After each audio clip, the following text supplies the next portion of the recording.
오늘 제가 평소보다 조금 더 긴장이 됩니다. 왜냐하면 제가 아직 감기가 완쾌된 게 아니고 계속 기침이 나는 상태라서 언제 이게 돌발적인 기침이 나올까, 그게 걱정이 되어서 설교하다가 혹시 기침하면 어떨까, 이게 걱정이 되니까 마음이 부담이 많이 됩니다. 설교 평소보다 더 많이 부담되는 상황이니까 우리 함께 성도님 설교 말씀 들으면서도 기도해 주시기 바랍니다. 오늘 담임 목사님께서는 부친께서 오늘 새벽 2시 반경에 별세하셔서 장례 중에 계십니다. 장례 중에 계신 목사님과 또 유가족들, 그리고 장례 절차가 끝까지 잘 진행될 수 있도록 우리 성도님들은 기도해 주시기 바랍니다. 이후 장례 절차는 광고 시간에 제가 추가로 말씀드리겠습니다.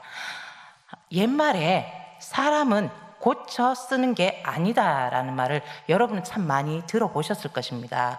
이는 사람은 쉽게 변하지 않는다라는 말입니다. 하지만 사람이 변할 수도 있습니다. 어떻게? 그것은 하나님을 인격적으로 만났을 때, 하나님의 은혜 가운데 영적인 변화가 일어났을 때, 근본적인 변화, 가치관의 변화가 일어날 수 있다는 것입니다. 그리고 하나님을 인격적으로 만난 사람은 행복을 추구하는 그 가치조차도 달라질 수 있습니다. 아리스토텔레스가 인생의 궁극적인 목적은 행복 추구다라고 말을 했는데요, 행복이 우리의 삶 전체를 관통하고 그만큼 중요하기 때문입니다. 그럼 우리 인간이 행복의 삶을 살아가는 데 있어서 중심이 되는 것이 무엇이 있겠습니까? 우리는 여러 가지 많은 것을 이야기할 수 있습니다. 돈, 명예, 권력, 요즘 아이들 같으면 미모까지 다양할 수 있습니다. 이런 모든 것들이 어떻게 보면 행복으로 이어지는 길이라고 생각해서 세상 사람들은 그 길을 쫓아가고 있다는 것입니다. 하버드대에서 성인 발달 연구를 한 로버트 윌딩어 박사는 인간을 행복하게 하는 것은 무엇인가라는 질문으로 742명에게 그렇게 질문을 했다고 합니다. 근데 그 대상자가 첫 번째, 제일 중요하게 이야기했던 것이 친밀하고 좋은 대인관계라고 이야기했다고 합니다. 이처럼 우리에게 있어서도 가장 중요한 것은 인격적인 관계에 있다는 것입니다. 그렇다면 우리가 하나님을 믿고 의지함에 있어서도 이와 같을 것입니다. 하나님과의 인격적인 관계가 있을 때 우리는 하나님 안에서 행복을 누리게 되는 것입니다. 그러므로 하나님을 추상적으로 믿거나 아예 무신론적으로 그렇게 살아간다면 우리는 우리가 가장 행복할 수 있는 기회를 잃어버리거나 스스로 포기하는 격이 되는 것입니다. 성경에는 하나님은 계속해서 우리와의 관계를 요구하고 계십니다. 그리고 노아, 모세, 아브라함, 다윗, 모든 성경에 나오는 인물들은 하나님과의 관계를 계속적으로 유지했습니다. 사도 바울도 다메섹에 있는 기독교인을 잡으러 가던 중에 부활하시고 살아계신 그 예수님을 만난 뒤부터 계속해서 하나님과의 관계를 유지해 왔다는 것입니다. 그러기에 고린도전서 15장 10절에서 그러나 내가 나된 것은 하나님의 은혜로 된 것이니 내게 주신 그 은혜가 헛되지 아니하여 내가 모든 사도보다 더 많이 수고하였으나 내가 한 것이 아니요 오직 나와 함께 하신 하나님의 은혜로다라고 말할 수 있었던 것입니다. 오늘 본문에 나오는 삭개오도 마찬가지입니다. 그가 돌무화과 나무에 있다가 예수님의 부르심을 받은 후 예수님과 인격적인 관계를 가짐으로 그는 전혀 다른 삶을 살게 되었습니다. 삭개오에게 영적인 변화가 일어나므로 그가 추구했던 그간의 행복의 기준이 바뀌게 된 것입니다. 이렇게 삭개오에게 변화를 준 이유가 본문에는 나옵니다. 그것은 오늘 10절 말씀에 보면 인자가 온 것은 잃어버린 자를 찾아 구원하려 함이니라 라고 말씀하고 있습니다. 이것이 복음이며 우리를 향한 하나님의 마음입니다. 그러기에 로마서 1장 2절을 보시면 이 복음은 하나님이 선지자를 통하여 그의 아들에 관하여 성경에 미리 약속하신 것이라 라고 우리에게 말씀하고 있습니다. 그리고 사도 바울은 복음이신 예수 그리스도로 말미암아 구원을 받은 성도에게 빌립보서 1장 27절에서 말하길 오직 너희는 그리스도의 복음에 합당하게 생활하라 라고 말씀하고 있습니다.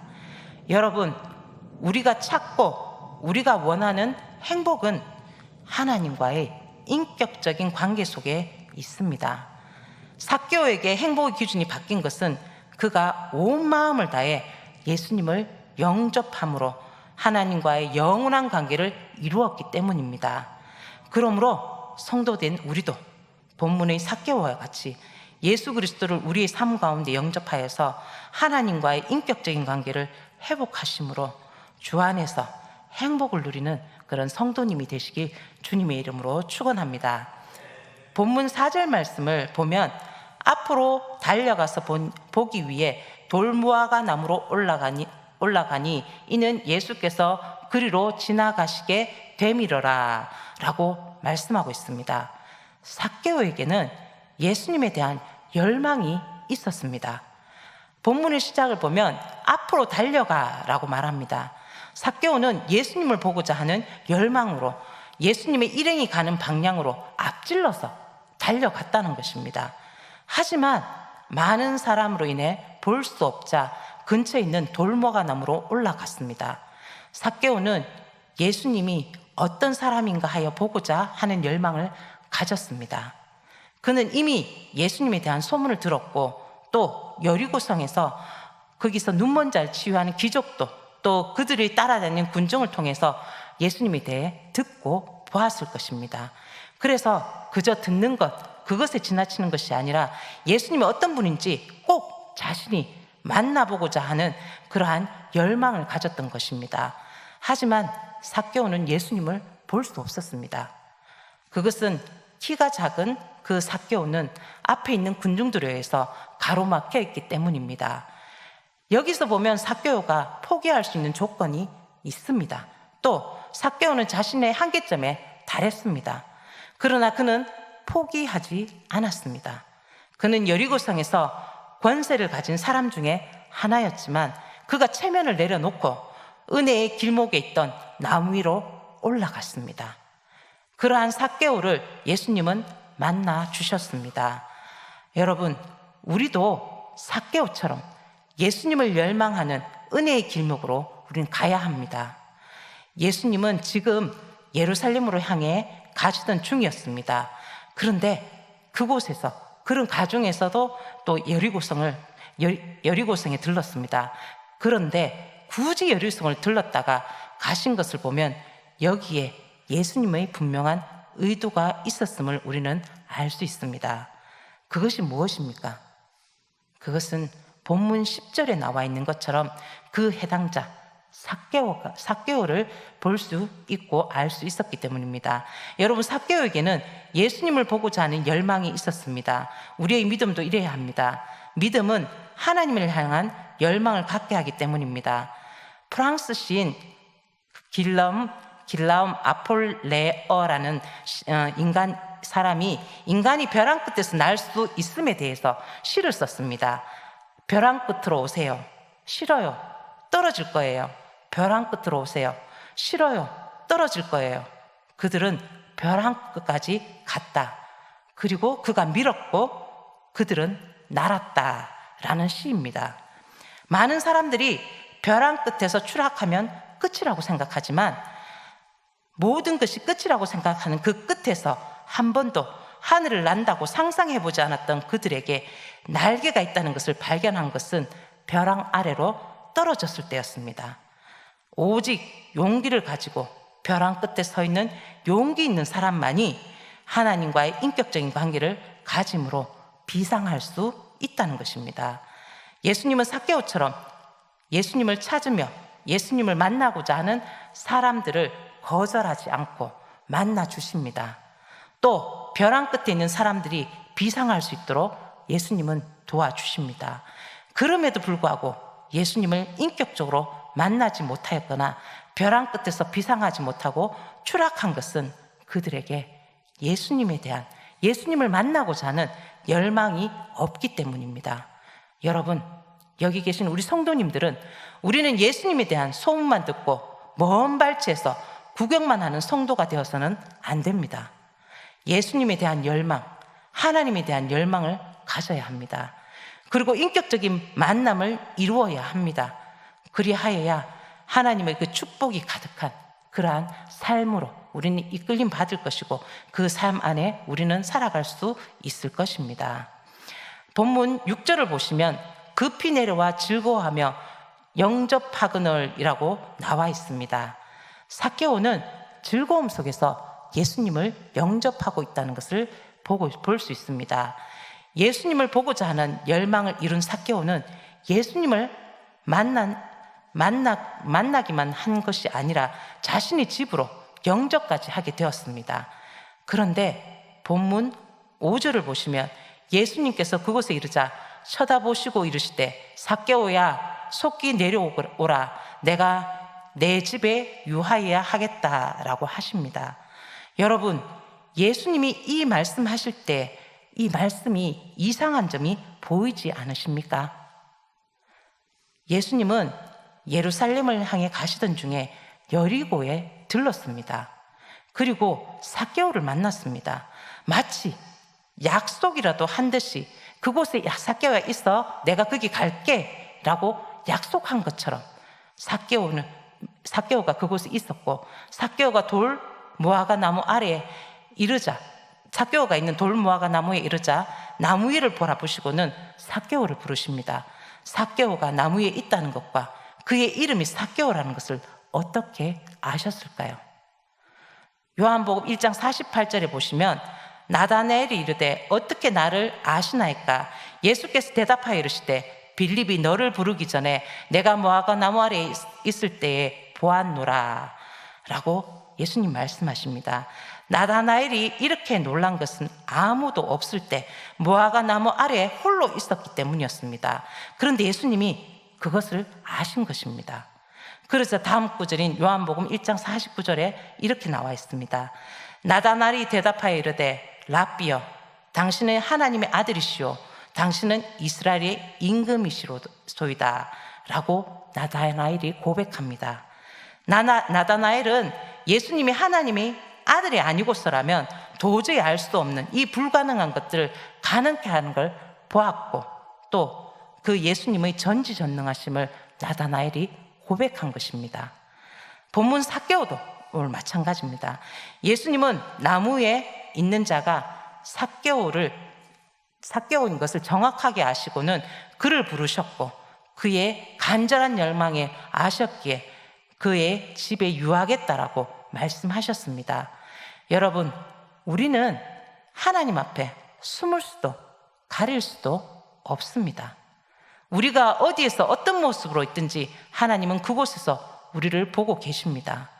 삭개오는 예수님이 자신의 이름을 불러주는 것도 영광인데 이제는 자신의 집에 유하겠다고 하시니 몸둘 바를 몰랐습니다. 그래서 황급히 내려와서 예수님이 자기의 집으로 안내하여 영접합니다. 여기서 급히 내려와 라는 말과 즐거워하며 라는 말, 그리고 영접하거늘이란 말은 삭개오가 얼마나 예수님의 제안을 더할 나위 없이 기쁘게 영광스럽게 받았는지를 알 수 있는 말입니다. 바로 이 순간이 삭개오에게는 구원의 문이 활짝 열리는 순간이었습니다. 세상의 편견과 따돌림에 멍든 삭개오의 마음속에 사랑의 예수님께서 찾아오셨던 것입니다. 여기에 삭개오의 기쁨과 소망이 있는 것처럼 오늘 우리도 매일의 우리의 삶 속에서 예수님을 영접해야 합니다. 그럴 때 우리의 삶은 고통과 멍든 삶이 아니라 기쁨과 소망이 넘치는 삶이 될 것입니다. 로마서 5장 8절 말씀을 보시면 우리가 아직 죄인 되었을 때 그리스도께서 우리를 위하여 죽으심으로 하나님께서 우리에 대한 자기의 사랑을 확정하셨느니라 라고 말씀합니다. 예수님은 우리를 위해 십자가에 달리셨고 우리를 위해 죽은 지 3일 만에 부활하셨습니다. 이 모든 것이 우리를 위한 하나님의 사랑을 확정하신 것입니다. 그러므로 본문 삭개오를 통해 또한 우리는 환경이 우리의 기쁨과 행복의 조건이 되는 것이 아니라 바로 우리의 행복의 조건은 예수 그리스도께서 우리 안에 계심이 바로 기쁨과 행복의 조건이 된다는 것을 우리는 알 수 있습니다. 그러기에 우리도 삭개오처럼 예수님을 우리 삶에 영접해야 합니다. 이렇게 말하는 사람이 또 있을 것입니다. 제가 이렇게 말하면 어제 영접했으니, 아니 나는 1년 전에 영접했으니까, 아니 또 어떤 사람은 예수님 믿기 시작했을 때 나는 영접했어 라고 말하는 사람이 있을 것이고, 이미 영접한 것이라고 말하는 사람이 있을 것입니다. 그렇게만 말한다면 관념적이고 우리의 삶으로 나타나지 않는 신앙만 있게 되는 것입니다. 이것이 어찌 하나님을 향한 신앙이요 믿음이라 하겠습니까? 우리는 매일매일의 삶 속에서 영접하시기 바랍니다. 그것은 그날의 일에 대해 우리 삶에서 매일매일 삶 속에서 똑같은 삶은 아니지 않습니까? 그때그때 다른 삶을 살고 다른 일들이 우리에겐 벌어집니다. 그날 그 일에 대해 또 그날 하루를 하나님께 온전히 의탁하시기 바랍니다. 그래서 하나님 안에서 언제나 기쁘고 행복한 성도가 될 수 있기를 주님의 이름으로 축원합니다. 본문 10절을 보시면 인자가 온 것은 잃어버린 자를 찾아 구원하려 함이라 라고 말씀하고 있습니다. 삭개오에게 하나님의 은혜가 임했음을 우리는 볼 수 있습니다. 본문을 보시면 예수님이 이 땅에 오신 이유가 아주 분명하게 나타나고 있습니다. 무엇입니까? 인자가 온 것은 잃어버린 자를 찾아 구원하려 함이라 라고 말씀합니다. 예수님이 이 땅에 오신 이유는 잃어버린 바 된 그 자를 찾아 천국 백성이 되게 하시기 위해 오셨다는 것입니다. 마태복음 18장 12절에서 14절 말씀을 보시면 너희 생각에는 어떠하냐? 만일 어떤 사람이 양 100마리가 있는데 그 중에 한 마리가 길을 잃으면 그 99마리를 산에 두고 가서 길 잃은 양을 찾지 않겠느냐? 진실로 너에게 이르노니 만일 찾으면 길을 잃지 아니한 99마리보다 이것을 더 기뻐하리라. 이와 같이 이 작은 자 중에 하나라도 잃은 것은 하늘에 계신 너희 아버지 뜻이 아니니라 라고 말씀하고 있습니다.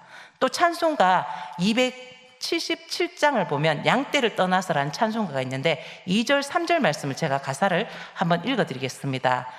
양 잃은 목자는 그 양을 찾으러 산 넘고 강을 넘으며 사막을 지났네. 갈 길을 모르고 나 지쳐 있을 때 그 목자 마침 나타나 날 구원하셨네. 내 목자 예수는 날 사랑하셔서 그 피로 나를 씻으사 온전케 하셨네.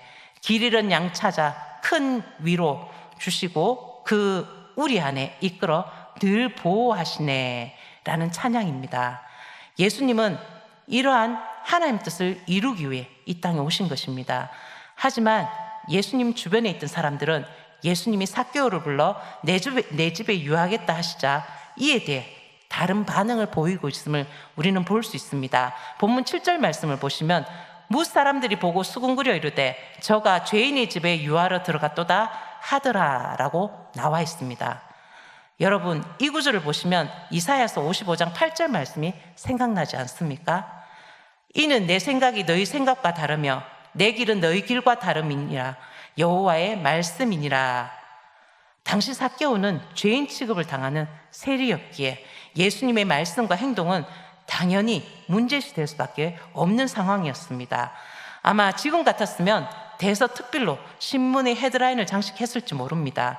하지만 이 구절을 이사야서 55장 8절에 비추어 보면 사람이 우리의 본성을 볼 수 있게 됩니다. 그것은 마태복음 7장 3절에서 예수님께서 말씀하고 계십니다.